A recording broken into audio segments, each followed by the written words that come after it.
आप सुन रहे हैं जयकरण चौहान भोजपुरिया की आवाज में। इसी तरह के ऑडियो सुनने के लिए हमारे चैनल को सब्सक्राइब जरूर करें। Mobile number 9565775427।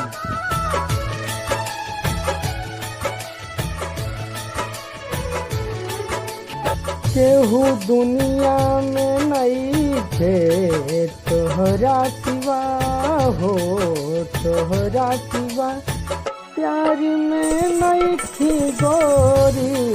हम बेवफा, हम बेवफा। चाहे बतिया तू माना, चाहे मती मान हो, चाहे मती मान हो, प्यार में नहीं थी गोरी। हम बेवफा, हम बेवफा।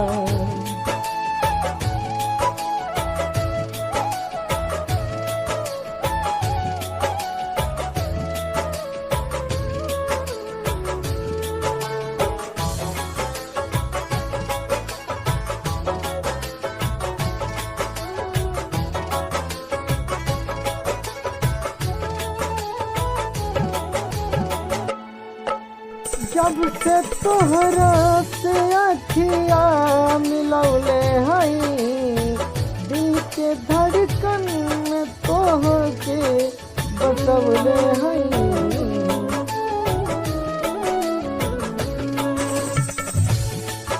दुखवा के उसे नया पान बतवले हई। लोर कितना बिरह में बहवले हई। बिना गलती समैया दिल सजा हो, दिल सजा। प्यार में नहीं थी गोरी। हम बेवफा हो, हम बेवफा।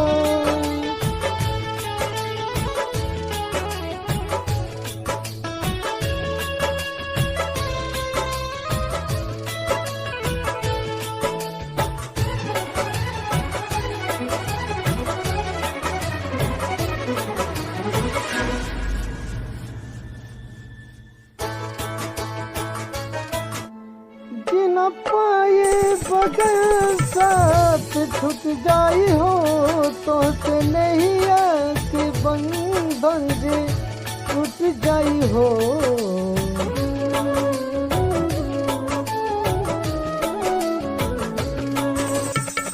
मन के नजरे के सुख सारा लुट जाई हो।